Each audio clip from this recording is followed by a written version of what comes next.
कल ही कुछ विषय में किसी से बात कर रहा था, तो हमको कुछ बातों को ऐसी ऐसी ऐसी बातें जो क्रूज से संबंधित है और उसको समझने की आवश्यकता है, ऐसा मुझे लगा कि हम अगर सही रीति से कुछ चीज़ों को नहीं समझेंगे तो हम लोगों के प्रश्न में उलझ जाएंगे। ठीक है, अगर मेरे पास वो सुविधा होता कि मैं आप लोगों को क्लिप भी दिखा सकूं, और ऐसा सुविधा भी फिलहाल नहीं है, लेकिन कुछ प्रश्नों को जो ऑलरेडी था उन प्रश्नों को देख करके मैं उस प्रश्न को बताकर फिर मैं उससे संबंधित बातों का आज आगे बढ़ाऊं। पिछले समय में क्या हमने बात किया उसमें कुछ प्रश्न होगा या कुछ है तो उसको बाद में देखते हैं, या फिर अगर आपको पूछना तो पूछ सकते हैं। तो आज का विषय में मैं एक बात को लेकर आना चाहता हूँ। एक मुसलमान है और मैं किसी से उद्धार के विषय में बात करते समय लोगों के अंदर में एक्चुअल में एक प्रॉब्लम आता है। कुछ कुछ प्रश्न ऐसे आकर अटक जाते हैं। एक पास्टर जाकिर नायक करके एक आदमी था। उस जाकिर नायक करके एक आदमी है जो इंडिया से हटा दिया गया, लेकिन मलेशिया में जाकर उसने फिर से अपना पीस टीवी करके चालू किया है, वहाँ से वो प्रोपेगेंडा करता है। तो मतलब उसका जो व्यूज़ हैं, उसकी जो बातें हैं, उसको सुनने के बाद कई सारे जो मसीह में जो लोग हैं उनको बहुत कन्फ्यूजन क्रिएट करता है। कहा जाता है Satan is the author of confusion. जब कभी भी आपकी जिंदगी में कोई आपको कंफ्यूज करे, जब कभी भी आपकी जिंदगी में कोई बात कंफ्यूजिंग की हो, इससे पहले हम आगे बढ़ने से पहले हाँ, जाकिर नायक से संबंधित बात में ऑथर ऑफ कन्फ्यूजन। जब हम ऑथर ऑफ कन्फ्यूजन होते हैं तो कोई हमें करता है तो या तो एक आत्मा होता है या एक मनुष्य के द्वारा से होता है। और ज़्यादातर लोग आपके नज़दीक में जो हैं, शैतान उनको पकड़ेगा जो जिन पर आप भरोसा करते हैं, उनको शैतान उसको ज़रूर से अटैक करेगा। आप ये मत मान के चलिए कि अरे ये तो मेरा भाई है, ये तो मेरी माँ है, ये तो मेरी बहन है, ये तो मेरा दोस्त है, इसके द्वारा कुछ कन्फ्यूजन नहीं आएगा। बिल्कुल ऐसा नहीं है। ऑथर ऑफ कन्फ्यूजन शैतान, मतलब वो चेलों को भी कंफ्यूज किया था। आज तक बाइबल ये जो लिखित किताब है ना, इस किताब को एक अलग दायरे में रखकर ऐसा दिखाकर कि देखो किताब वाले लोग कितने लोग को बोला जाता है आज, है ना, उसमें अपने आप को भी ये मुसलमान शामिल कर लेते हैं। कितने लोग को बोला जाता है? एक यहूदी, दूसरा क्रिश्चियंस ईसाई, तीसरा मुसलमान। ये तीनों लोग को किताब वाले धर्म के लोग बोला जाता है। इसमें जो मुसलमान वाले हैं बाद में अपने आप को जोड़ लिए। जब मैं इस चीज़ को देखता हूँ तो मैं एक प्रश्न को पहले बता देता हूँ ताकि आप लोग के पास उसका असल में क्लैरिफिकेशन, आप कंफ्यूजन में रहकर परमेश्वर के पास नहीं रहना चाहिए, कंफ्यूजन नहीं होना चाहिए। तो राजा बोलता है ठीक है कोई बात नहीं, चलेगा। और वो दोस्त चला जाता है। जाने के बाद उसको टाइम देता है 3 दिन में तुमको आना है। अब वो जेल में बैठा हुआ है, इसका दोस्त चला गया। जाने के बाद वो वहाँ से मतलब अब यहाँ के लोग बोलते हैं अरे तू एक नंबर का मूर्ख है, तेरा दोस्त कभी नहीं आएगा, तेरे को फंसा दिया, तू मरेगा लेकिन वो वापस नहीं आएगा। लेकिन ये बोलता है वो मेरा सच्चा दोस्त है, वो किसी भी हाल में मुझे मरने नहीं देगा, वो आएगा और तुम लोग देखोगे।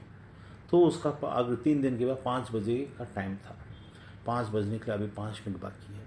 अब राजा बोलता है कि अब तो कुछ नहीं कर सकते, तो इसको तैयारी करो क्योंकि रूल के अनुसार इसको फांसी देना है। और फांसी देने के लिए उन लोग रेडी हो जाते हैं। अब होता क्या है, ये जाता है, क्या बोलता कोई बात नहीं, मैं अपने दोस्त की जगह मैं अपना प्राण देने के लिए जा रहा हूँ, कोई बात नहीं, ऐसा करके बोलता है। फिर बोलने के बाद वो उस फांसी वाले जगह में गैलप में जाकर खड़ा कर देते हैं और उसके चेहरे के ऊपर में काला कपड़ा डाल देते हैं, रस्सी उसके गले में डालते हैं। और बोलता है तू अपना दोस्त को धिक्कार। राजा बोलता है देख, इस युग में तू जितना भरोसा दोस्त पर किया, तेरी गलती ना होते हुए भी तेरे को फांसी पर चढ़ना पड़ रहा है। देख, उसने तेरे धोखा दे दिया, अभी तक नहीं आया। वो बोलता है मैं विश्वास ही नहीं करूँगा, कुछ तो कारण होगा, लेकिन वो आएगा। भले मैं मर जाऊँ तो भी वो आएगा। इसलिए नहीं कि मैं मर जाऊँ, लेकिन वो आएगा ही आएगा, इतना विश्वास करता है। विश्वास का जो नींव होता है वो पूरा स्टेडियम भरा हुआ है। विश्वास का नींव जो होता है वो हमेशा मजबूत होना चाहिए। नहीं होता है तो जिस बात पर हम विश्वास करते हैं वो अगर डगमगा जाए तो आपका ज़िंदगी नरक से बदतर हो जाएगा, या आपका ज़िंदगी खोखला सा नज़र आएगा। क्यों? क्योंकि आप किस आधार पर किसी भी चीज़ को आप करते हो। अब वहाँ पर उस स्थिति में देखिए, पूरा स्टेडियम भरा हुआ था, वो आदमी वहाँ पर था, सब इंतजार कर रहे थे। ये बोल रहा आएगा आएगा, सब बोल रहे हैं, हजारों लोग बोल रहे हैं नहीं आएगा। फिर उसी समय फांसी के लिए इशारा दे दिया जाता है। जल्लाद जो है, उस सच्ची घटना है, जल्लाद उस रस्सी को खींचने के लिए हाथ बढ़ाता है, वहाँ से नहीं करके आवाज़ आता है रुक जा। वो घोड़े में दौड़ते दौड़ते दौड़ते दौड़ते आया, पहुँचा, दोस्त मैं आ गया, उतर जा, तुझे मेरी जगह मरने की ज़रूरत नहीं है, ये मेरा गुनाह था, मैं ही उठाऊंगा। ऐसा करके बोलता है, मेरा गुनाह था, मैं ही उठाऊंगा, तू अब मरने की ज़रूरत नहीं है। सब लोग एकदम आश्चर्यचकित हो जाते हैं, बोलते हैं कि ये कैसी दोस्ती है इनकी, इतनी गहरी दोस्ती कि इनका विश्वास इतना अडिग था, ये अपने मन में ज़रा भी, इसके अंदर में ज़रा भी नहीं आया कि मैं मरने पर जा रहा हूं, इसने मुझे धक्का मार के मेरे को उस फांसी के तख्ते पर छोड़कर चला गया, ज़रूर कुछ तो गड़बड़ है। ऐसा नहीं सोचा, उसने सोचा कुछ तो बात है। There are always an option to think about, ये हो सकता है या ये हो सकता है। हम जो है, हम उस परिस्थिति को पर न देखकर, हो सकता है ये परिस्थिति हो न देखकर, हम चीज़ों पर ही, हम अपनी परिस्थिति पर ही, अपने लोगों पर ही हमको संदेह होना शुरू हो जाता है। ये मैं किसी के लिए नहीं कह रहा हूँ, ये मैं इस जो आज अभी मैं आगे जो बताने जा रहा हूँ उससे संबंधित बात के लिए कह रहा हूँ। यीशु के ऊपर का विश्वास में क्या होता है। अब वो दोस्त वहां से आया, राजा देखता है, उसकी आंखों में आंसू आ जाता है, बोलता इतने सच्चे दोस्त अगर मरने तक की बातों में एक दूसरे के लिए मरने तक के लिए तैयार है। ये दोस्त बोलता है मैं मरूंगा, वो दोस्त बोलता है तेरे लिए तो नहीं भी आएगा तो मैं मरूंगा। मौत पर भी विश्वास, मौत एक ऐसी चीज है जहां चीजें बदल जाती है। मौत एक ऐसी चीज है जहां पर परिस्थितियां बदल जाती हैं, लोग बदल जाते हैं। उस समय में आकर के उन्होंने अपनी विश्वास योग्यता को दिखाया। मौत को छोड़कर कोई भी ऐसी बात नहीं जिसमें हम अपनी परख को दे सकें। हम अपने आप को टेस्ट किस आधार पर, अगर इसीलिए तो कोई भी चीज, पिक्चर भी देखो या कहानी देखो, जिंदगी देखो, मौत के आधार पर, मौत को अल्टीमेट रखा गया। उसको मैं तुझे मार डालूंगा, ये दे दे, तो सामने वाला दे देता है। मौत मतलब जिंदगी और मौत एक अल्टीमेट चीज है जिसके आधार पर सच्चाइयों को प्रकट होना ही होता है। अगर वो सच्चे हैं तो उस आग की कसौटी में खरे उतरना जरूरी है। इसीलिए किसी भी धर्म में, कि मैं फिर से दोहरा रहा हूं, किसी भी धर्म में मौत को आधार बनाकर सच्चाई को प्रकट करने का फाउंडेशन, द लेइंग स्टोन नहीं डाला गया। सब धर्म में, चाहे कोई भी धर्म का हो, वहां पर मौत से संबंधित बातों में, सेल्फ सैक्रिफाइस से संबंधित बातों में, अपने आप को देने तक विश्वास योग्य बने रहना, मृत्यु तक विश्वास योग्य बने रहना वाली बात नहीं है। वहां पर दूसरों की जान लेने की बात जरूर है, लेकिन जान देने की बात कहीं भी नहीं है। इसको हमेशा याद रखना। आप मसीह के पीछे चलते हो, इस बात को हमेशा याद रखना है। एक बात जो किसी में नहीं है, अपने जान को किसी के लिए देना। वो फाउंडेशन, जो अपने जान को किसी के लिए देने वाला जो फाउंडेशन है, वो कब कसौटी पर खरा उतरेगा? जब जरूरत पड़ती है। आपकी जिंदगी के उस मोड़ को जहां जाकर पलट कर देखिए, थोड़ा ऐसा पलट कर देखिए, जब जब आप हाँ या नहीं, कैसे करूं, क्या करूं, ऐसे मोड़ जहां पर आप फंसे हुए से नजर आते हैं, अब क्या होगा, अब मुझे क्या करना है, अब कैसे करूंगा। उस समय में परमेश्वर या परमेश्वर के लोग कहां आकर खड़े। आप बीच की चीजों को मत देखिए, अल्टीमेट में जाइए, इधर आर या पार। ये होगा तो अच्छा या नहीं होगा तो अच्छा, नहीं होगा तो बुरा। गया तो गया काम से, अब कुछ मतलब बचा हुआ नहीं। आर या पार वाली स्थिति मौत की स्थिति के बराबर होती है। आपका विश्वास उस आधार पर चुनने वाला होना चाहिए। आपका दिमाग इतना प्रवीण होना चाहिए, इतना शार्प होना चाहिए, इतना सूक्ष्म होना चाहिए कि आप ये चीज को पहचान सको कि आपके उस मोड़ पर जहां परिस्थितियां बिल्कुल विपरीत हैं, आपको कहीं से कोई सहायता मिलने वाला नहीं है। चाहे आपकी मानसिक अवस्था में हो, चाहे आपके कैरियर की अवस्था में हो, चाहे आपकी कोई भी अल्टीमेट जहां पर आपको निर्णय लेकर एक आपकी जिंदगी का आगे बढ़ने वाली बात है, या जिंदगी में कहीं मौत मतलब मृत्यु से मतलब हॉस्पिटल में जो छाया मतलब बेड में जो लेटे हैं और मौत को इंतजार कर रहे हैं, उससे संबंधित बात हो या कोई भी बात हो, आप उस परमेश्वर की उस इंटरवेंशन को, परमेश्वर उस प्रवेश को और परमेश्वर से उन लोगों को याद करके देखिए, क्योंकि हम उसे सहज ले लेते हैं, हम उसे साधारण ले लेते हैं, हम उसे यूं ही छोड़ देते हैं। हम हजारों बातों में उलझ जाते हैं।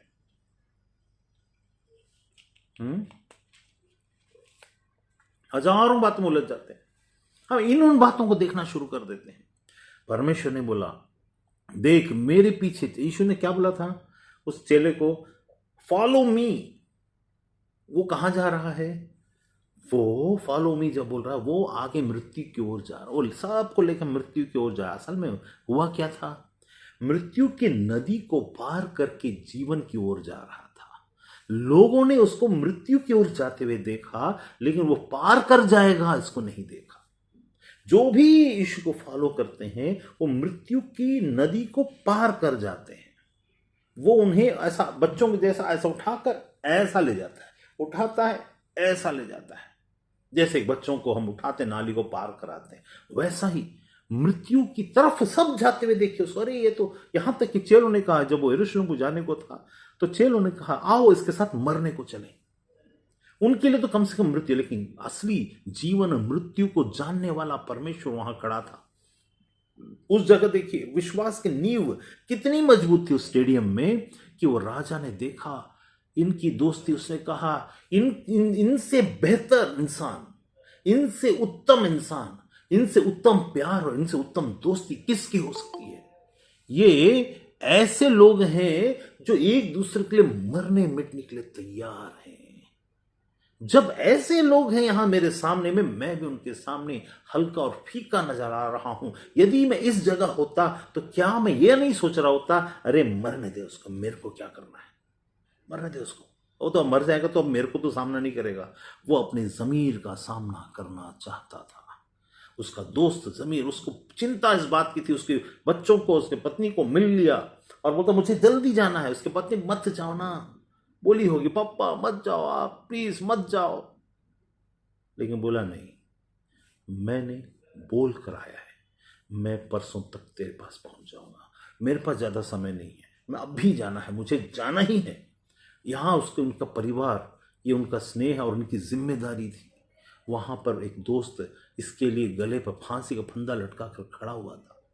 उस जगह में ऐसे क्षण में निर्णय लेना, उसने अपने उस बात को, परिवार जरूरी था, बच्चों को बढ़ाना जरूरी था, इसकी जिम्मेदारी थी, उसकी कोई जिम्मेदारी नहीं थी, लेकिन जो लॉजिक है, जो वाजिब है, वही होना चाहिए था और वहां वही हुआ।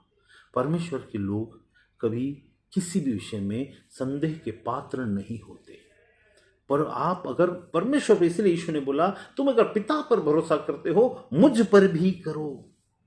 आप उन पर कर सकते हो, आपको पता नहीं होगा, बस हर वक्त आप एक एक्सक्यूज मांगोगे, सॉरी मुझे पता नहीं था। ये हमारा जिम्मेदार, हमारी रोजमर्रा की जिंदगी ऐसी नहीं होनी चाहिए।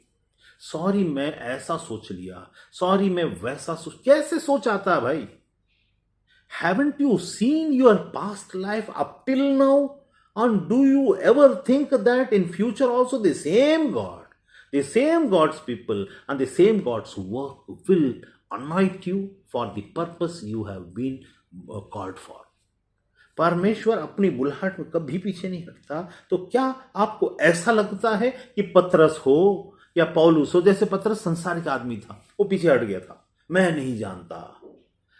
नहीं जानता संसारिक सोच है, लेकिन आत्मा में सोच भले कुछ भी क्यों ना हो, आई एम रिस्पॉन्सिबल, आत्मा की सोच है जो संसार, क्योंकि संसार में वो बातें चलना ही बहुत मुश्किल है। आत्मा में चलना सबसे मुश्किल है, क्योंकि हर वक्त सामने वाले को संदेह संदेह संदेह संदेह संदेह होता जाएगा, क्योंकि आत्मा की बातें समझ में नहीं आती हैं। आपको संदेह आता कहां से है? क्योंकि आपको समझ में नहीं आता है। You will be seeing the present what is happening and you are not seeing the future that is going to come. What is held over there? परमेश्वर की बातें मैं बोलता हूं, it is not addition but it is multiplication. The blessing of God is multiplication. Don't ever see the present situation, rather see the God whom you believe, how great he is, how great thou art. तू कितना महान है। उसकी महानता को केवल मुंह के बखान तक नहीं, वरन संसार में चलते हुए आप अपने वजन में, अपने व्यक्तित्व में आपको, क्योंकि अगर आप परमेश्वर को बिना देख के विश्वास कर पाते हैं तो वहां कम से कम आपके पास एक लॉजिक है, परमेश्वर को है, वो पक्का गलती नहीं करेगा, पक्का ऐसा नहीं होगा। क्यों नहीं पवित्र आत्मा के द्वारा से चलने पर हमको वही बयान का विश्वास नहीं मिलता? हम क्यों ऐसा कर जाते हैं? क्योंकि संसार में बहुत थोड़े हैं जो बुलाए गए हैं, और उसमें भी थोड़े हैं जो सकरे मार्ग में प्रवेश किए हैं, और उन लोगों को समझना बेहद और बहुत अधिक कठिन है। एक कहानी बताता हूं। वो कहानी, उसमें क्या हुआ? उस कहानी में राजा ने देखा और दोनों को माफ कर दिया। उनका नाम भी है, मैं नाम भूल गया हूं, उनका नाम भी है। दोनों दो दोस्त थे, है ना, और ये मेरे ख्याल से रोम की कहीं की घटना है ये। तो उनको देखा और दोनों को माचा, तुम दोनों को मैं माफ करता हूं, तुम दोनों को कोई फांसी की सजा नहीं होगी। और दोनों दोस्त कितने खुश हुए होंगे, और उसका परिवार कितना और अधिक खुश हो गया होगा। दे केम टू नो दैट आग में डालने पर पता चला कि ये मेरा सच्चा दोस्त है, और ये मेरा सच्चा मित्र है, और ये मेरे सच्चे लोग हैं। और वहां की एकता को कोई तोड़ नहीं पाया, मृत्यु तक भी नहीं तोड़ पाई। इसी को बोलते हैं मृत्यु तक विश्वास योग्य रहना। यही संबंध यीशु के साथ हमारा होने के लिए संदेह नहीं होना जरूरी है। और संदेह करवाने वाला शैतान ने एक किताब को लिख के रखा है, जिसका नाम है, जो किसी धर्म का नाम है, धर्म का किताब है। उसने हर उस बात का खंडन किया जो आपको उस आग, मृत्यु की आग के दरिया को पार कराती है, ताकि उसके पहले ही संदेह हो जाए और आप वहां पर रुक जाओ, वहां पर आगे ना बढ़ने पाओ। उसका मकसद है ये। तो उन दोनों की दोस्ती की प्रगाढ़ता इतनी ज्यादा थी कि उनको अब आगे की जिंदगी में वो कैसे रहे होंगे, वो आंख बंद करके, आंख मूंद कर विश्वास करते रहे होंगे आगे जब जिंदगी होगी, क्योंकि उनको पता था कि he is my actual friend. I think that they might have got spirit of God in them, क्योंकि स्वार्थ नामक चीज दोनों के अंदर नहीं थी। इतनी सच्ची घटना में राजा का मन को बदल दिया। राजा ने कहा, नहीं, इनको फांसी नहीं, छोड़ दो, जाना दो उसे, क्योंकि मैं इनका न्याय करने के लायक नहीं। कभी कभी ऐसा नहीं था कि दूसरे व्यक्ति ने गलती नहीं किया था, गलती किया था, सजा का योग्य था, लेकिन इनका विश्वास उस गलती पे भारी पड़ा। हम मनुष्यों का भी वही बात है। परमेश्वर ने अपने पुत्र को जब दिया था, तो हमारी गलती पर उसका प्रेम भारी पड़ गया है। याद रखिए, उसका प्रेम उस हमारे गलती के ऊपर भारी पड़ गया है। मैं गलती बोल रहा हूं, पाप नहीं बोल रहा हूं। आगे जाके बताऊंगा पाप असल में होता क्या है, लेकिन आज वो सब्जेक्ट नहीं है। अब दूसरी जो घटना थी, मैं भूल गया किस विषय में बात करने वाला था। दूसरी एक घटना के बारे में था, जिसमें मैं किसके विषय में बात किया था उस समय में, ये दोनों राजा के बारे में। खैर मैं भूल गया क्यों बताना, वो भी बहुत ज़रूरी था। जब मैं बात करता रहूँगा तो उस समय याद आएगा। दूसरी बात, अब देखिए इतनी प्रगाढ़ता थी दोनों के अंदर में कि उनका परमेश्वर का प्रेम, यीशु का प्रेम, वचन का प्रेम, वचन ने पिता को ये कहा होगा। ये देखिए मैं आपको एक उदाहरण बताता हूँ। एक बार की बात है, ये कैसे होता है। ये एक बार की बात है, मूसा इजरायली लोग को मिस्र से निकाल कर ले आया था। जब ले आया था तो लाने के बाद बीच रास्ते में ये गलतियां करने लगे। परमेश्वर को क्रोध आया। ये जो परमेश्वर को क्रोध आया वाली बात है, परमेश्वर की आत्मा की बात है। परमेश्वर को क्रोध मतलब परमेश्वर का आत्मा, मतलब पिता, पिता की आत्मा परमेश्वर के, जो वचन बात करता है यहोवा परमेश्वर, वो वचन है। तो क्रोध आया था और मूसा से यहोवा परमेश्वर बात किया करता था। तब वहां पर उसने कहा, यहोवा ने कहा, मतलब पिता परमेश्वर ने पवित्र आत्मा परमेश्वर के द्वार से, पुत्र परमेश्वर के द्वार से कहला भेजा, मैं इन्हें भस्म कर दूंगा, मैं इन्हें नाश कर दूंगा, ये लोग ढीठ जाती हैं। तब मूसा ने पलटकर प्रभु से कहा, हे पिता, हे परमेश्वर, हे यहोवा, ऐसा तू नहीं करने पाएगा। क्यों? क्योंकि इन्हें तो तू छुड़ाकर सारे विश्व के लोग इस बात को जानते हैं। क्या हम इस विश्व के लोग में नहीं मालूम जो सारे विश्व के लोग जानते हैं वाली बात? सारे विश्व के लोग जानते हैं वाली बात हमको आज मालूम है ना। हर इंसान को एक्सोडस पता है। एक्सोडस का मतलब मिस्र में से इजराइल का निकलना, सबको पता, हर इंसान को पता है। लाल समुद्र को 2 भाग होना हर इंसान को पता है। मूसा ने कहा, उस समय कोई कैमरा लगा हुआ नहीं था, न ही कोई विटनेस वहां खड़े होकर के यहां आकर हमको सुना रहा है, लेकिन हम सबको पता है। मूसा ने कहा, हे पिता, यदि तू इन्हें नाश कर दे, अब सब मर रहे थे, लगातार मर रहे थे, मरना शुरू हो गए थे। ये परमेश्वर विद्रोह कर चुके थे इन लोग अपने भोजन के कारण, छोटे से खाने के कारण। मसाला खाना तो मिल रहा था लेकिन उसमें मसाला उनको नहीं था, जिसके कारण उन लोग विद्रोह में आ गए थे और उसके कारण बहुत सारे लोग मरने लगे। मूसा ने पलट कर कहा, तू ऐसा मत कर, देख ये संसार के लोग फिर क्या कहेंगे कि इन्होंने ये छुड़ा कर लाया और ये आकर के जंगल में मारने के लिए। हे परमेश्वर, हे यहोवा, इसे रोक दे। ये कौन बात किया है? मूसा ने ही बात किया। हमारा प्रेमी परमेश्वर, प्रभु परमेश्वर, जो वचन था मूसा के द्वारा से पिता से बात किया। ये पिता के ट्रिनिटी का हिस्सा है। ट्रिनिटी के हिस्से में ये वचन पिता को मूसा के द्वार से कह रहा है। मूसा नहीं कह रहा है, मूसा को उतना नहीं है।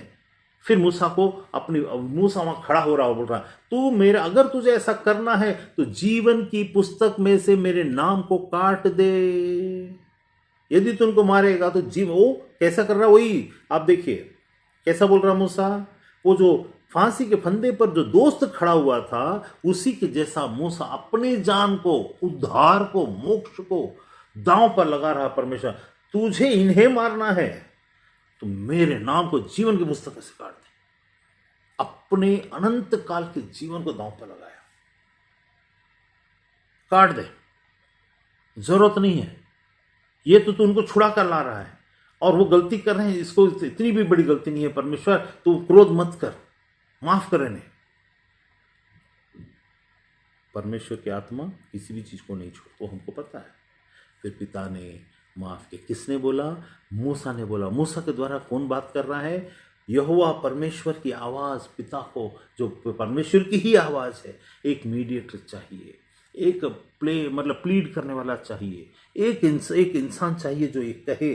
पिता के क्रोध आज भी रुक जाता है जब एक इंसान सच्चे मन से कहता है, इन्हें क्षमा कर, इन्हें क्षमा कर, और तू चाहे तो मेरे को तू ले जा, मेरा ये कर दे, लेकिन इनको बचा ले।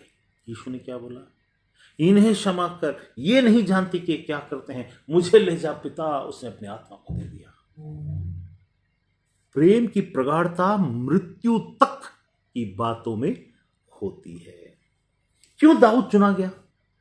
दाऊद इसलिए चुना गया क्योंकि एक भेड़ के लिए उस शेर के मुंह को फाड़ कर उसमें से अपने बछड़े को छुड़ा कर वापस लाकर शेर को भगाया।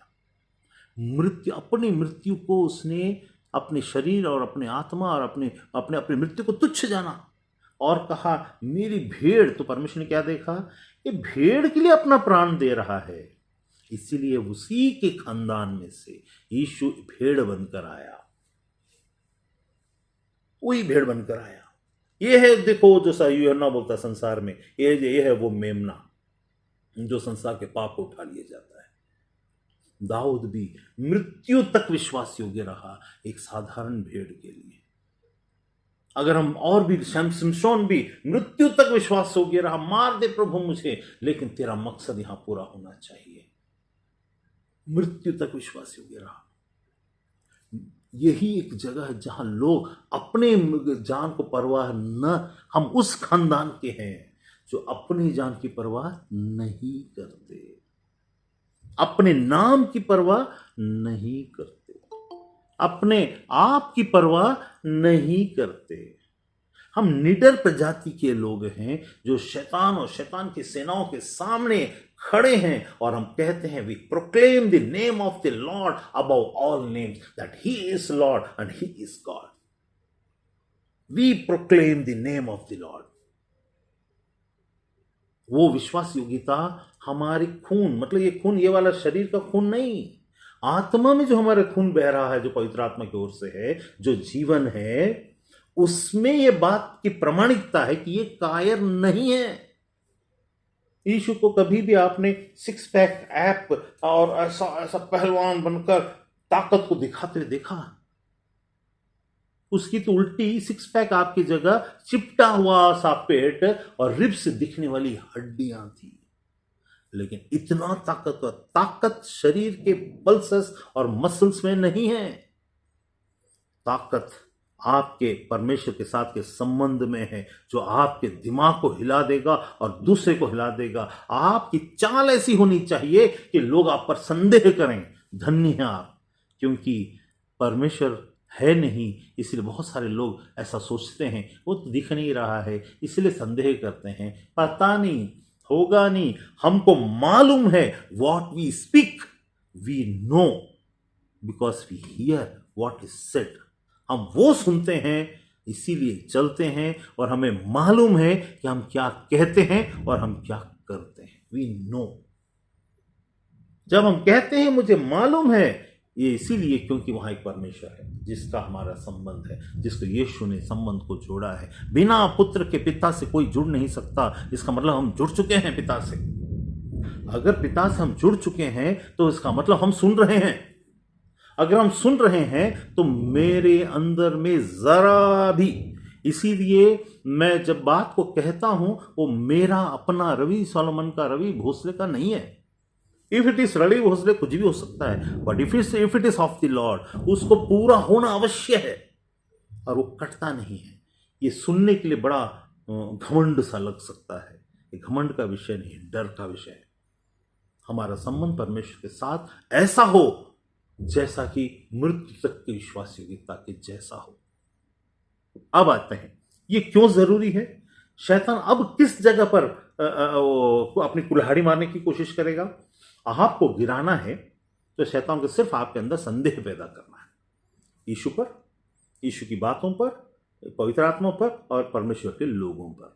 वो शुरुआत करेगा लोगों से, फिर बाद में पहुंचेगा नाम पे, फिर बाद में पहुंचेगा विश्वास में, फिर आत्मा में पहुंचेगा। शुरुआत लोगों से करता है।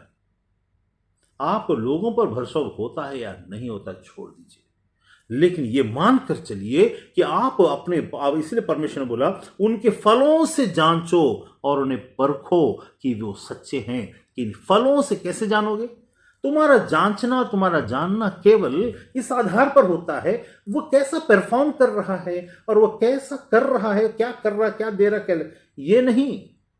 जब तुम उस कटघरे में हो, उस दो राही मोड़ पर हो, जहां पर दो राह हैं, यहां जाने पर आपका कैरियर बिगड़ जाएगा, यहां जाने पर आपका कैरियर बनेगा, तब परमेश्वर ने क्या किया था।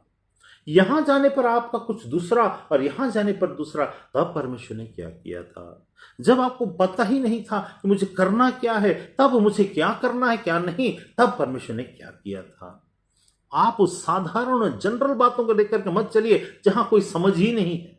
वो तो रास्ते हैं, एक एक जगह में माइलस्टोन होता है। हर उस माइलस्टोन पर खड़े होकर के सोचिए और देखिए, प्रभु तूने मेरे जिंदगी में उस समय किया। वो आपका विश्वास का स्तर को बढ़ा देगा, आपके माइलस्टोन को बढ़ा देगा। उसके बाद देखिए, अब मैं यहां, उसके बाद प्रभु कहां, आपकी जिंदगी में आप किस मुकाम पर हो और आत्मा में और शरीर में किस ओर अग्रसर कर रहे हो। क्या मतलब, आप किसी आपके हिसाब से किसी भी चीज को शून्य मानकर चलना, वो तो वैराग्य की बात होगी, वो तो व्यर्थ की बात होगी। लेकिन अगर हम साधारण रीति से जनरल ह्यूमन की बात करें, एक नॉर्मल ह्यूमन को कैसा होना चाहिए, he should be of sound mind on with a living spirit. Spirit of life अंदर होना चाहिए और यहां साउंड माइंड होना चाहिए। अब इसी पर अटैक होता है, माइंड पर। माइंड पर अटैक स्टार्ट कहां होगा? कोई भी इनिशियल स्टार्टिंग जिससे आप खुदे हो, जिससे आप शुरुआत करते हो, वहां पर अटैक होगा। आपको ये परख होनी चाहिए, आपको मालूम होना चाहिए, आपके अपने आत्मा की सुनना चाहिए कि शैतान का अटैक चालू है आपकी जिंदगी में। और ये कहना मूर्खता होगी कि शैतान अटैक नहीं करेगा। जरूर करेगा, करता ही है, उसका काम है करना। जब यीशु को उसने नहीं छोड़ा, जो परमेश्वर का पुत्र था, जिसमें पाप नहीं था, हम और आपको कैसे छोड़ देगा, जबकि उसको हमारे शरीर और हमारी बातों ऊपर में हक है।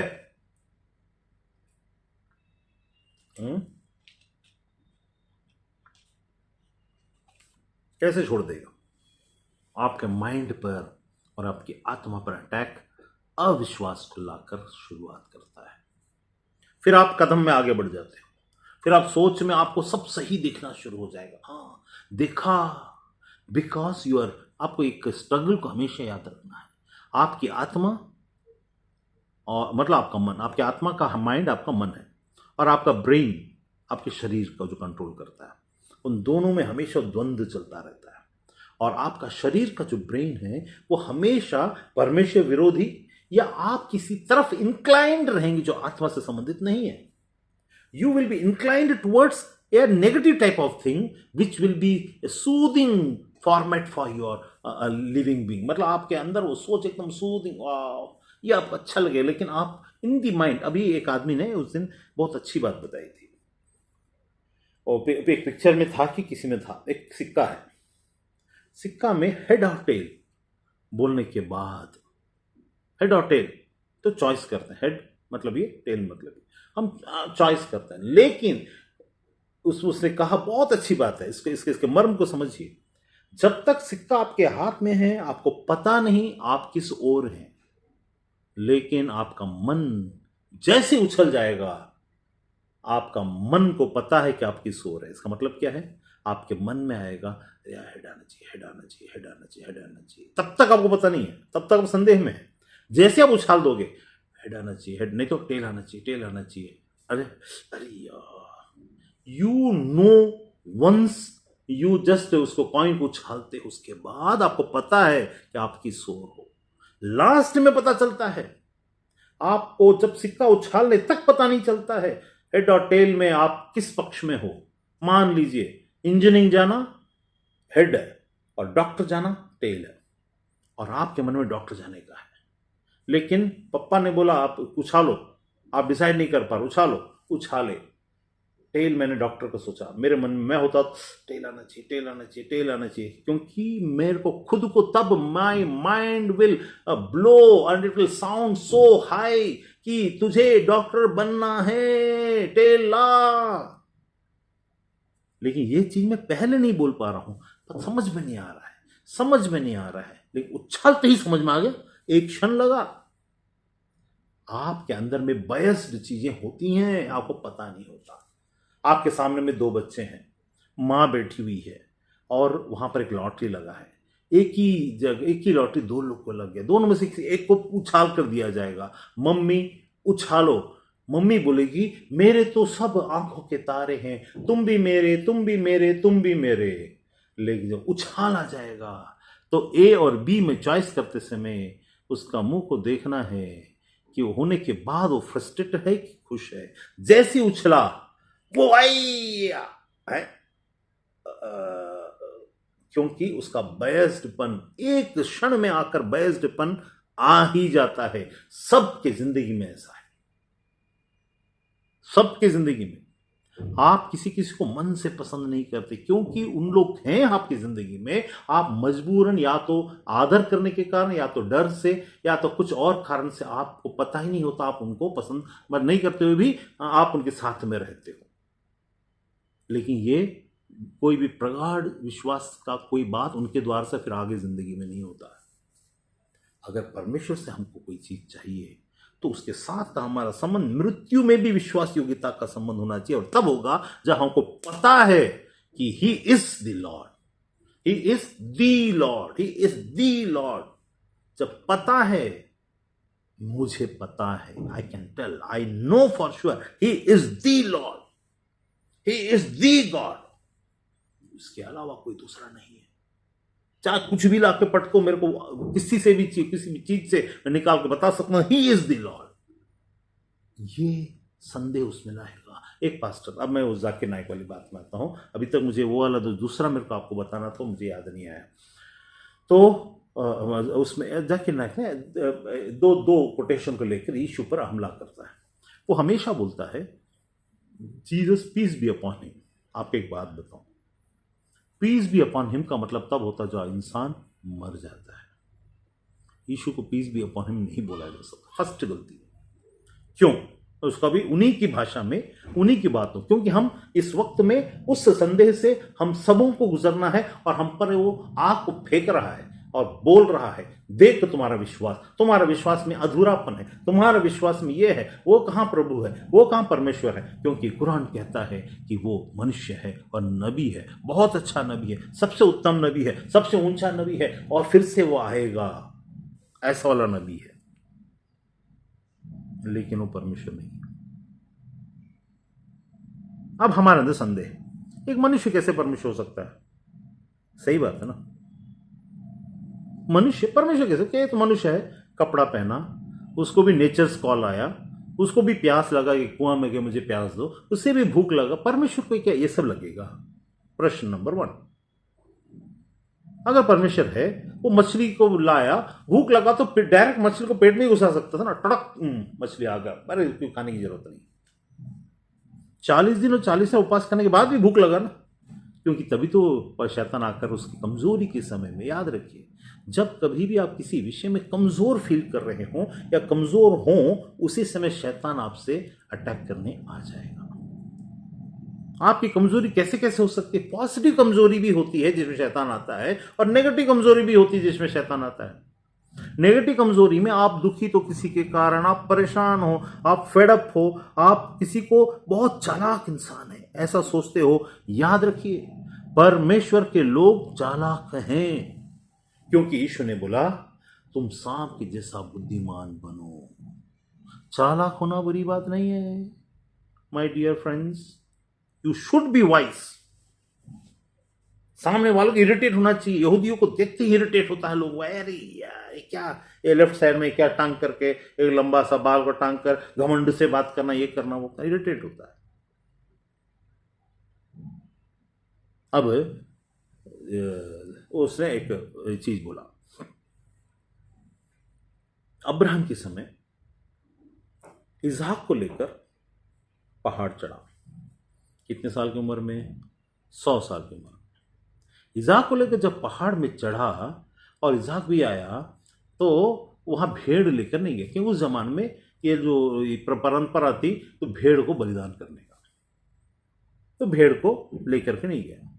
तो उसका बेटा पूछता, पापा हम तो जा रहे हैं, लकड़ी लेकर जा रहे हैं, सब भेड़ कहाँ है? तो उसका इंतजाम परमेश्वर करेगा, बोल दिया। याद रखिए, उसका इंतजाम परमेश्वर करे। यहूदी धर्म, ईसाई धर्म और मुसलमान धर्म, इसको इस अब्राहमिक रिलीजन बोलते हैं।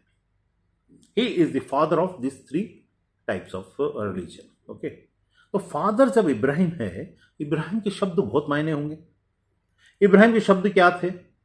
इब्राहिम के शब्द थे परमेश्वर भेड़ का इंतजाम करेगा। ठीक है, वो भी कैसा भेड़ होना चाहिए? निष्कलंक भेड़ होना चाहिए, और बेदाग और बेझुर्री होना चाहिए, उसका परमेश्वर इंतजाम करेगा। ये जो जब वहां गया और सब मेड वेड सब बिछा दिया। इब्राहिम को बताया गया था तू अपने बेटे को जो 100 साल में पैदा हुआ है उसको उठा करके बैठा दे, उसका हाथ बांध और लेटा दे। उसका बेटा चुपचाप, ए पापा ये क्या कर रहे हो, मुझे पीछे देखो, पीछे करके भागा नहीं। चुपचाप उस निष्कलंक मन के साथ, जो भी पप्पा करेगा मेरे साथ, मेरा बुरा नहीं करेगा, मृत्यु तक विश्वास योग्यता इसे कहते हैं। बेटा वहां चुपचाप है, बाप पर संदेह नहीं कर रहा है। यह विश्वास की नींव की बुनियाद है। ये बुनियाद को शैतान हिलाएगा। शैतान आ चुका है। वो बेटा चुपचाप लेटा हुआ है, कुछ भी नहीं बोल रहा है, हाथ बांधा, कुछ नहीं बोल रहा, लेटाया, पप्पा गड़ रहा है, क्योंकि क्या वहां क्या बिछौना, क्या सिलिकॉन का बेड डाला हुआ था, लकड़ियां थी, कांटे थे, उसको गड़ा होगा, पीछे पीठ में गड़ा होगा, सिर में गड़ा होगा, तकिया तो नहीं लगाया था उसने, लेटा दिया। और उसने चाकू निकाला। इसहाक कुछ नहीं बोल रहा है, मृत्यु तक विश्वास योग्यता। चाकू को उठाया, कुछ चिल्ला नहीं रहा, क्योंकि मुंह में कपड़े नहीं ठूसे थे उसने, मुंह को बांधा नहीं था, मुंह को खुला छोड़ा था, आवाज निकालना चाहिए। उसने अपने बाप पर विश्वास किया, ऐसा विश्वास जो कोई और कर नहीं सकता। चाकू निकाल कर मारने पर था, तभी करके आंख भी बंद नहीं किया। उसने कहा मेरा बाप जो करेगा सो करेगा, मैं उसका विद्रोह नहीं करूंगा। मृत्यु तक विश्वास योग्यता। इसने अपने प्रिय वस्तु को, जो उसके बुढ़ापे के लिए आखिरी वो व्यवस्था के द्वारा उसके प्रतिज्ञा का पुत्र को उठाकर मारने तक, उससे अलग होने तक, यह परमेश्वर पर विश्वास किया और मारने पर था। लेकिन उसने क्या कहा था, परमेश्वर भेड़ का इंतजाम करे। उसने बोला मैं मारने का एक्टिंग करता हूं, ऐसा दिखाता हूं कि मैं मार रहा हूं। और हम लोग कभी कभी बोलते हैं ना, दुकान में जाते हैं और बोलते हैं भैया, वो बोलेगा 100 रुपए किलो। अरे भैया नहीं नहीं नहीं नहीं, 70 रुपए किलो देना तो दो। अच्छा अच्छा ठीक है, नहीं हम जा रहे हैं। फिर बोलेंगे, पीछे से बुलाएगा, अच्छा भैया ठीक है 80 में ले जाओ। हाँ, तब उसको कूद कूद के आएंगे कि हमने कोई जंग जीत लिया है। ये ऐसा वाला नहीं था, दिखावा वाला कि पीछे से एक डील मिल जाएगा। ये सच वाला था। दिखावा वाले का अगर है तो भी, अगर मान लीजिए उसका, तो उसका बेटा तो कम से कम चिल्लाता, पप्पा ये क्या कर रहे हो, बूढ़े सटिया गए क्या, तो मेरे को क्यों मार रहा है भाई। नहीं बोला ना। विश्वास योग्यता इसे बोलते हैं, संदेह ना करना। लेकिन संदेह की सारी बातें मौजूद है। क्या मौजूद नहीं थी वहां लकड़ियां? क्या उसका बाप उसको बांध नहीं रहा था? हाथ को बांधते समय तो उसके बेटे को अच्छे समझ में आ गया, लेकिन उसे मालूम है मेरा बाप जो करेगा वो परमेश्वर की ओर से करेगा, इसीलिए मैं संदेह नहीं करूंगा। ये नहीं है आजकल। You will never find this things in people. मेरा बाप जो करेगा वो परमेश्वर से करेगा। उसने अपने बाप की जिंदगी में देखा था, बहुत सारी बातें देखा था। उतना बड़ा लड़का हो चुका था 17 साल का, लेकिन उसने चुप रहा, क्योंकि उसको मालूम है कि परमेश्वर की प्रतिज्ञा उसके ऊपर है कि उसे भी एक देश बनाएगा। उसको तो पूरा होना था, लेकिन यहां तो हो नहीं रहा है। हो सकता परमेश्वर इसके द्वारा से कुछ कर रहा हो। Whatever God is going to do, let him do into your life. Don't संदेह नहीं करना, don't doubt. शैतान उसी का ऑथर है और जाकिर नाइक उसी का पुतला है। उस किताब में संदेह से हर चीज जो बाइबल में उसके प्रत्येक संदेह को जाहिर किया गया। अब लेकिन मेरे पास उसका पूरा उत्तर है। अब वहां देखिए हमने विश्वास योग्यता। अब देखिए वहां पर इस कहानी के अनुसार से परमेश्वर ने कहा रुक जा, तुझे उसको मारने की आवश्यकता नहीं, मैं तेरे साथ में एक प्रतिज्ञा बांधता हूं। देख, तूने जो विश्वास को दिखाया मेरे प्रति, मैं उससे प्रसन्न हूं, लेकिन मुझे तेरे बेटे के मौत की जरूरत नहीं है। उनके बीच का वार्तालाप ये कह रहा है कि मुझे तेरे बेटे को मारने की जरूरत नहीं है, मैंने तो सिर्फ इस बात को देखा कि तू कैसा करता है, अब मैं वैसा ही करने वाला हूं। अब इसको याद रखना, वो वैसा ही उसने क्या किया, जा उस भेड़ में, झाड़ी में एक भेड़ है, उसको लेके आ और उसका बलिदान कर। बलिदान हुआ, और बलिदान होने से उस समय क्या होता था, क्यों बलिदान करने की जरूरत पड़ती थी, हर धर्म में करने की जरूरत पड़ती थी, हर धर्म में उस समय। और क्यों जरूरत पड़ती, क्योंकि पापों की क्षमा के लिए एक परमेश्वर का पुत्र का आना नहीं हुआ था। तो बलिदान उसने किया, और खुशी खुशी एक अकेला वापस आने के बजाय वो अपने पुत्र के साथ, लेकिन अब देश को लेकर वापस आ रहा है, प्रतिज्ञा को लेकर वापस आ रहा है, आशीष को लेकर वापस आ रहा है, परमेश्वर की प्रसन्नता को लेकर वापस आ रहा है, क्योंकि उसके लिए इंतजाम किया गया। वहां उस जगह में, यहां पर देखिए जाकिर नायक क्या बोलता है, जिस प्रकार इसहाक को परमेश्वर ने हटाकर भेड़ को दिया, उसी प्रकार उसके पुत्र को, या वो पुत्र नहीं बोला, उसका जो नबी था, उसको जो क्रूस पे चढ़ाने के बजाय उसको हटाकर किसी और को वहां पर लगा दिया। भैया जाकिर तू फंस गया। कैसे फंसा, अब आप बताइए, मैं आपसे प्रश्न पूछता हूं। उसने बोला जिस प्रकार इसहाक को हटाकर भेड़ को बलिदान किया गया, बलिदान तो हुआ, मतलब ये पक्की बात है कि बलिदान हुआ, ठीक है, तो भेड़ का बलिदान हो गया। उसी प्रकार उसने बोला यीशु को जब क्रूस पर चढ़ाने के लिए गया था, तो यीशु के जैसे ही दिखने वाले एक इंसान को वहां थोप दिया, ठीक है, लगा दिया, और यीशु को उठा लिया, ठीक, उठा लिया। अब बताओ, चाहे कुरान हो चाहे किसी में भी हो, वैसा मृत्यु के बगैर किसी को उठाना स्वर्ग में, तुरंत उन लोग बोलेंगे एलिया और हनोक, ना ना ना, उसके लिए अलग एक्सप्लेनेशन है। यीशु से संबंधित बात में इसको हटाया, इसको वहां पर लगा दिया, तो बलिदान हुआ ना वहां पर। अगर तुम इसको मानते हो कि उसको हटाया और किसी और को वहां पर भेज दिया, तो भैया अब प्रश्न बहुत सारा उठता है। प्रश्न नंबर 1 यह है कि यहां असल में हुआ क्या था। इसहाक जो इब्राहिम की कौन संतान माने जाते हैं, हम सब जो यीशु पर विश्वास करते हैं, सब इब्राहिम की संतान माने जाते हैं, विश्वास की संतान माने जाते हैं। हम सबको जो इसहाक थे हटाया, और उसने एक लैम्ब को भेजा। पूरा तो होना है ना वो वाली बात। इसहाक जो हम थे, इसहाक हम थे, हमको हटाया, और उस मेमने को जो उस झाड़ी में फंसा हुआ था, झाड़ी में फंसने का मतलब क्या है मालूम है, यीशु के चारों तरफ में जो कांटे थे, उस बात की निशानी है कि वो भेड़ जो झाड़ी में फंसा हुआ था, पैर सिर से फंसा था, वो सिर में फंसा था, कांटे को डाला जाना। कौन से डाकू को सिर में कांटे डाला गया था? किसी को नहीं, सिर्फ यीशु को। इस बात को बताने के लिए कि कांटे में जिसका सिर, उसका सिंग फंस गया था उस कांटे में, वो कांटे का मेमना ये यीशु है। वो कांटा का आज तक इसको पता नहीं कांटा क्यों डाला गया। वो कांटे में फंसा हुआ मेमना यीशु है।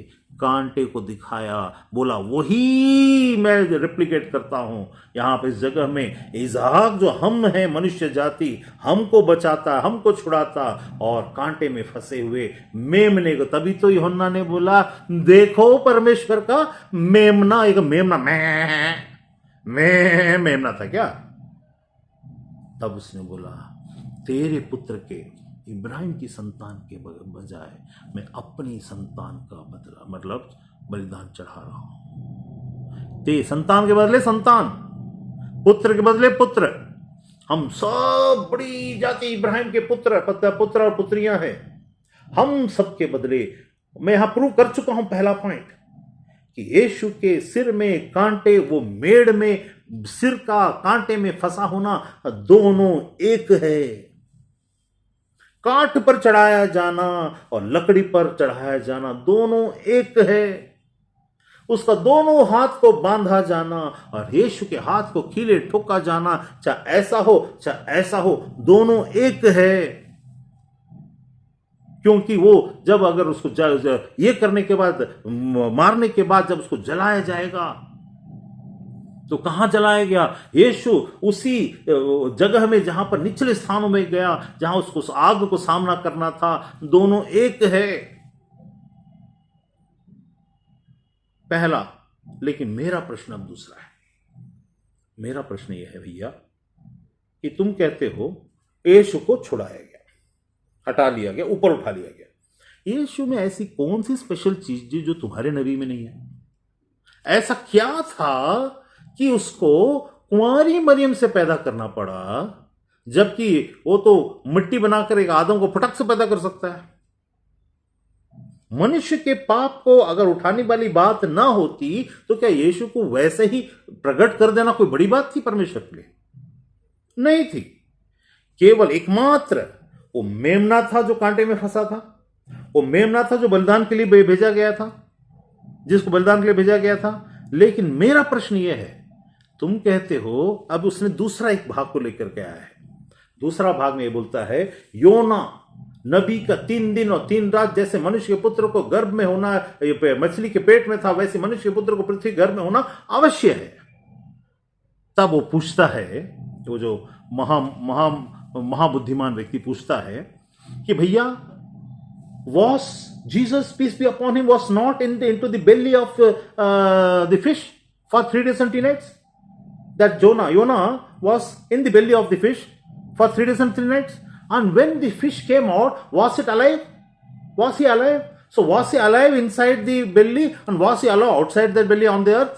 Both the places he is alive. So Jesus did not die, बोल दिया। ठीक है। अब भैया तो अपनी ही बात में फंस रहा है ना। सोचो, अब तूने पहले बोला क्रूस पर चढ़ाया जाने वाला जो यीशु था, वो यीशु नहीं है, उसकी जगह किसी दूसरे को भेज दिया गया। तो यीशु तो उठा लिया गया, मरा नहीं, बहुत अच्छी बात है। उसमें बहुत जरूरी विश्वास की बात, अच्छी बात रही कि परमेश्वर ने उठा लिया, उसको मारा नहीं, ठीक है भैया। लेकिन किसी ने किसी को तो मारा ना। वो क्या कुंवारी से जन्म था क्या? नहीं, वो तो मनुष्य माता पिता जन्म होगा। अब if the prophecy of Jonah has to be fulfilled through Jesus, तो उसने बोला यीशु मरा नहीं करके तुम प्रूव करने की कोशिश। तो इस बात को भूल गए कि क्रूस पर से उठाया गया व्यक्ति तो मर गया था, क्योंकि वो तो यीशु नहीं है। इसका मतलब उसको तो मरना ही था, ठीक है।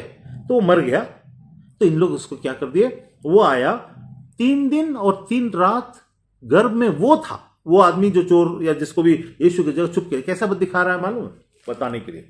यीशु देखा होगा, अरे यार, पिता ऊपर से देख रहा है, ओ हो माय सन को तो पकड़ लिया इन्होंने चुपके से, मैं तो छुपा के रखा था, अब मैं क्या करूं?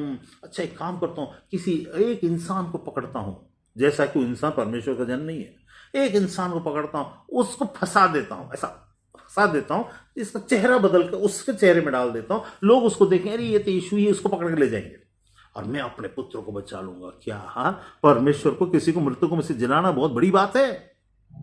क्या मनुष्य को सामने डर गया था ईश्वर परमेश्वर कि ये कहने लगा कि नहीं, इसको मतलब इसको बचा लो, इसको मरने मत देना? क्यों? ये खुद ही जीवन था, खुद ही ज्योति था, दूसरों को मृत्यु को से जिला उठाता था। इसके लिए तुमको परमेश्वर ऐसा क्यों करेगा कि किसी और इंसान जो माता पिता से जन्म हुआ, जरूर यीशु को छोड़ के संसार में हर एक इंसान माता पिता से जन्म हुआ, जब माता पिता से जन्म हुआ उसको क्रूस पर चढ़ा दिया, तो लोग किसको लेके गए होंगे? तो मतलब जो बाइबल में लिखा है कि और लोग किसको लेके गए, वो तो मर गया, उसको गाड़ दिया। योना की प्रोफेसी कहां पूरी हुई? Where is the prophecy of Yonah that the son of man 30 दिन 3 रात गर्भ में रहेगा? तो यीशु तो बाहर घूम रहा था ना, तो गर्भ में तो था नहीं। या तो योर गॉड इज रॉन्ग, या तो योर टीचिंग इज रॉन्ग, या तो योर बुक इज रॉन्ग, या you are wrong. My Jesus is, वो गर्भ में था योना की बेली के अनुसार, उनकी नजर। अब एक बात बताओ, यीशु ने एक वचन बोला था, यीशु ने बोला यदि तुम मर भी जाओ तो भी जीते हो। लिखा क्या मालूम? लिखा है Jesus died and he went, जिंदा था। यीशु शरीर नहीं है जो तुम सोच को शरीर में जिंदा है, यीशु जिंदा था, he went to the lowest places and he preached over there, लिखा है। योना की बात तो सच निकली ना, वो पृथ्वी के गर्भ में गया और जाकर वहां पर प्रचार किया और उन भक्तों को जो उस पर विश्वास करते थे उनको छुड़ाया और तीसरे दिन जी उठा। गर्भ में जाना जरूरी है। मिट्टी के गुफा तो ऊपर था, पहाड़ में अंदर घुस जाना गर्भ नहीं है। गर्भ का मतलब होता है पृथ्वी के निचले स्थानों में, the underneath of this earth, जहां शियोल है वहां जाना जरूरी था और यीशु वहां गया। अब ये पट्टा बोल रहा है, वो तो योना की प्रोफेसी में वास अलाइव, अरे वो इंसान अलाइव था। यहां यीशु ये भी अलाइव था। He went leaving his body, he went inside and preached to the spirits, into the अंदर गर्भ में गया। मछली कहां लेके गया होगा? इस निचले स्थानों में वेल मछली बहुत गहरा स्विम करता है, योना को बहुत गहरा स्विम करके लेके गया, धरती के कोने पर ला करके पटकना चाहता था उसको, वो भी एकदम तर्शीश की ओर जाने वाले रास्ते। मछली को एक ज्ञान था, इसको तर्शीश जाना है और इसको वहां पर जहां पर उसको भेजा गया वहां जाना है और वहां जाने के लिए उसको वहां जाकर के भेजना है। यीशु को पता था उसके बाद उसको कहां जाना है। ही वेंट इनसाइड बोला है। वो जिंदा था, लेकिन जिंदा कैसे था? शरीर में नहीं, लेकिन आत्मा में कभी, क्योंकि जो कोई मुझ पर विश्वास करता वो यदि मर भी जाए, यीशु मर भी गया तो भी जिंदा था। तो योना की प्रोफेसी पूरी हुई, मर भी जाओ तो भी जियोगे। यीशु मर भी गया तो भी जी रहा था, अर्थात गर्भ में गया, योना की प्रोफेसी को पूरा किया। 3 दिन और 3 रात के बाद वो बाहर आया और वापस पृथ्वी पर प्रकट हुआ, ग्लोरिफाइड बॉडी के साथ, महिमामय शरीर के साथ। अब जो चीज पीछे छोड़ कर गया था उसको भी बदल दिया। देखो सब नया हो गया। वो जो उसमें छेदा हुआ था उसको भी बदल दिया। अब तुम कहते हो, अगर अब मैं तुम्हारे प्रश्न में आता हूं, जहां पर तुम बोलते हो कि क्रूस पर जो आदमी को लटकाए वो यीशु नहीं था, तो तुमने तो गर्भ में उसी को डाला ना। तुम्हारा बुद्धि इतना ही है, you can just think only these things, ऊपर ऊपर की बातें सोच सकते हो, लेकिन मेरा परमेश्वर गहरी और सामर्थ्य बातें सोच सकता है और कर सकता है। तुम विश्वास भी नहीं कर सकते क्योंकि तुम्हारे पास विश्वास का परिमाण ही नहीं है। You don't have that spirit in you and don't have the understanding, because understanding का ओपन होना जरूरी है। हर एक बात जो यीशु के विषय में लिखा है 101% सच और सच है। बस हम परिस्थितियों को इधर उधर देखते हैं। उसके प्रश्न का पहला उत्तर, उस यीशु के सिर में कांटे क्यों डाला गया? वो उनको मन किया कांटे डालने के लिए, दे वांटेड टू पुट कांटा। नो, ये वही पेड़ था जहां वो मेढ़ फंसा था, वही पेड़ कांटे वाला जिसमें सिर फंसा था, ये उसका प्रतीक था। ये भी वही मेमना है। ये चुप रहेगा, कुछ न कहेगा और एक शब्द उफ न कहेगा और किसी को श्राप न देगा वरन आशीष देगा। उसने आशीष दिया। लिखा है, उसने कहा भविष्यवक्ता की बातें पूरी हो, इसीलिए उसने कहा मैं प्यासा हूं, मैं प्यासा हूं, क्योंकि उसने उस समय भी उस बात को पूरा होने का याद में रखकर उसने चीज को पूरा किया। इसका मतलब हुआ कि वो अब वहां वो ये बोल, उसकी जगह दूसरे को बदल दिया। अब दूसरे को बदल दिया तो भैया तुम फंस गए ना। दूसरे को बदल दिया तो गर्भ वाली बात, जो पृथ्वी के गर्भ में जिंदा वाली बात तो नहीं हुई ना। तो मतलब या तो तुम्हारा परमेश्वर धोखेबाज है जो मेरा नहीं है, मेरा प्रभु धोखेबाज नहीं है, मेरा प्रभु डर के कायरता के काम नहीं करता, वो मेरा प्रभु मनुष्यों से नहीं डरता। अरे मनुष्य लोग क्या कहेंगे भाई, मनुष्य लोग कैसे करेंगे, अरे उनके सामने मैं दूसरा दिखा देता हूं, इनको मारने दो, इसको बेचारे को। मतलब ये तो उस परमेश्वर, वो 2 दोस्त जो थे, मेरी आवाज आ रही है?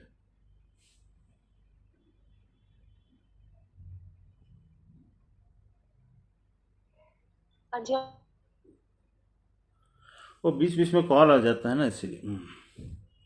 तो वो जो दोस्त थे, वो दोस्त के विश्वास भी परमेश्वर के पास नहीं है इनका, जो जिसको हम लोग मानते हैं। वो जो दोस्त थे, इंसान थे, एक दूसरे के प्रति विश्वास योग्य थे, वो भी नहीं। यहां तो इनका परमेश्वर तो इतना कायर है कि अपने बच्चे को बचाने के लिए क्या कर दिया, अपने बच्चे को दूसरे को बच्चे को फंसा दिया। ये कहां का न्याय हुआ? ये अगर अल्लाह अगर ऐसा करता है कि अपने बेटे मेरे आपको, अब दूसरी अब एक और बात बताता हूं, ठीक है? कितनी मूर्खता वाली बात है। देखिए, आदम के लिए इज़ाक कौन था? बेटा, पुत्र। यीशु परमेश्वर के लिए क्या होना चाहिए? पुत्र। जैसे प्रतिज्ञा का वो पुत्र था, यीशु भी तो प्रतिज्ञा का पुत्र है। भैया, एक मरी हुई कोख से इसहाक जन्म हुआ, माता पिता के द्वारा से हुआ, एक मरी हुई कोख से हुआ। यीशु तो बिना पिता के जन्म हुआ, जो प्रूव करता है ये प्रतिज्ञा का पुत्र है। अब तुम कहते हो ना ना ना ना ना ना, यीशु नबी है, पुत्र नहीं है। तो इसहाक अब्राहम का क्या था? और इसहाक अब्राहम का नबी था कि पुत्र था? भैया, अल्लाह को तो सब चीज पूरा करना चाहिए। कुछ कुछ बात ले लूंगा, कुछ कुछ बात छोड़ दूंगा, ऐसा नहीं होता। It can not happen like this. सब बात पूरा होना है। जैसा उसके लिए वो पुत्र था, इसहाक के लिए इसहाक अब्राहम का पुत्र था, यीशु परमेश्वर का पुत्र था जो मेमना था। हम अब्राहम की संतान थे, हम अब परमेश्वर की संतान बन गए। हम परमेश्वर की संतान नहीं थे, याद रखिए। हम अब्राहम की संतान थे। विश्वास का पिता है तो वो हम उसकी संतान है। इज़राइल, और हम भी इज़राइल, वो जन्म से इज़राइल, हम विश्वास से इज़राइल। तो वो हम भी पुत्र हैं। अब हम इसके पुत्र हैं। अब्राहम की पुत्र को बचाने के लिए परमेश्वर ने अपने पुत्र को निष्कलंक मेमना बनाकर भेजा। यह लॉजिक सही है कि नहीं नहीं नहीं नहीं नहीं, मेरे पुत्र को बचाने के लिए किसी भी इंसान के पुत्र को जिसके अंदर पाप क्रूस में चढ़ा दे, इसमें कौन सा पॉलिसी पूरा होता है? कौन सा परमेश्वर का मकसद पूरा होता किसी भी इंसान को मारने में? यह तो कायरता नहीं लगती? या ऐसा नहीं लगता कि हम सामने में कोई हथियार निहत्ता हो? सनातन धर्म का एक उसूल है, अगर सामने निहत्ता कोई खड़ा हो, उसके हाथ में हथियार देकर फिर लड़ा जाता है। ये कलयुग में ऐसा होता है। अच्छा, हथियार नहीं, चल गोली मार दो, ऐसा नहीं। योद्धा वो होता था जो सामने निहत्ता कोई उससे लड़ता नहीं था। उस समय में वार ऐसा होता था, शाम का 5 बज गया, युद्ध विराम, सब आराम करने जाओ। उस समय वो आराम कर रहे होंगे तो हम युद्ध लड़ लेंगे, ऐसा नहीं सोचते थे। युद्ध विराम, वो हमला अलग तरीके से होता था। घोषित युद्ध की बात कर रहा हूं। हमला करना अलग है, घोषित युद्ध अलग है। घोषित युद्ध के नियम हुआ करते हैं। ये घोषित युद्ध है जो यीशु और शैतान और परमेश्वर और मनुष्य के बीच में चल रहा है। ये हमारे पाप की संबंधित बातों में युद्ध है, जहां पर हम जो कैप्टिव थे उस राजा के पास, उस धूर्त राजा के पास यीशु परमेश्वर ने पुत्र को भेजा ताकि हमें अपने रैंसम, अपने आप को देख करके छुड़ा ले, जीत कर। उसने एक शर्त लगाया, अगर मैं मनुष्य बनकर आता हूं, वो बोला है तेरे अंदर इतनी हिम्मत है तो तू आके दिखा। उसने सोचा इसको मैं अपने अधीन कर लूंगा, वो नहीं कर पाया। उसने कहा आने दे उस शैतान को, मुझ में उसका कोई भी भाग नहीं है, मुझ में उसका कुछ भी नहीं लेने के लिए। वो आएगा तो भी मुझसे कोई, वो सोचा होगा वो आता हूं, जैसे मरेगा मैं उसे पकड़ूंगा। ये जीवन था, जीवन का दाता था, जीवन से भरा हुआ था। ये मरा हुआ नहीं था, ये जिंदा परमेश्वर था। तुम कैसे पकड़ोगे? योना की प्रोफेसी गर्भ में जाने से पूरी होती है, और उसे कोई मरा हुआ माता पिता से पैदा क्रूस पर मर गया और गाड़ ऐसे गड़ गया, वो तीसरे दिन जिंदा भी नहीं हुआ। वैसा वाला से नहीं होगा। ये हमारा यीशु सचमुच मेमना बनकर अब्राहम की संतान इसहाक जैसा था। हमको छुड़ाने के लिए उसने अपने मेमने को भेजा और वहां से छुड़ाया। योना की बातें उसने जो घोषित की थी वो गलत ठहरी, वो गलत साबित हो गई। उसने कहा योना 3 दिन जिंदा था, यीशु भी जिंदा ही होगा। इसका मतलब यीशु तो बाहर घूम रहा था, घर में कहां था? तुम्हारे अनुसार तुम्हारा जो Jesus peace be upon him जो था, जिसको अल्लाह ने छुड़ा लिया था और उसकी जगह धोखे वाला आदमी को दे दिया था, माया कर दिया था, गुड़ गोबर कर दिया था, कुछ तो जादू कर दिया था, और करके छुड़ा करके मेरा बच्चा करके कहीं छुड़ा के बैठा लिया था। वो वाला यीशु तो घर में गया ही नहीं। तो गर्भ वाली बात तो पूरी नहीं हुई तुम्हारे हिसाब से। है ना। अब आगे जाकर के फिर कोई कहानी तुम्हारे पे बचती नहीं जिसमें फिर से गर्भ में जाना पड़े, क्योंकि तुम्हारा इश्यू जो वापस आएगा वो तो शादी करके 120 साल करके मर जाएगा। ठीक है, तो तुम लोग डॉक्ट्रिन एरर में हो। हर एक वो लोग जो उस किताब को पढ़ते हैं और कंफ्यूजन का दाता है, अच्छे से समझने की आवश्यकता है। मेरा यीशु हर चीज को 100% पूरा करता है, इसीलिए हमको संदेह नहीं करना चाहिए, डाउट ना करें। परमेश्वर आपको आशीष दे।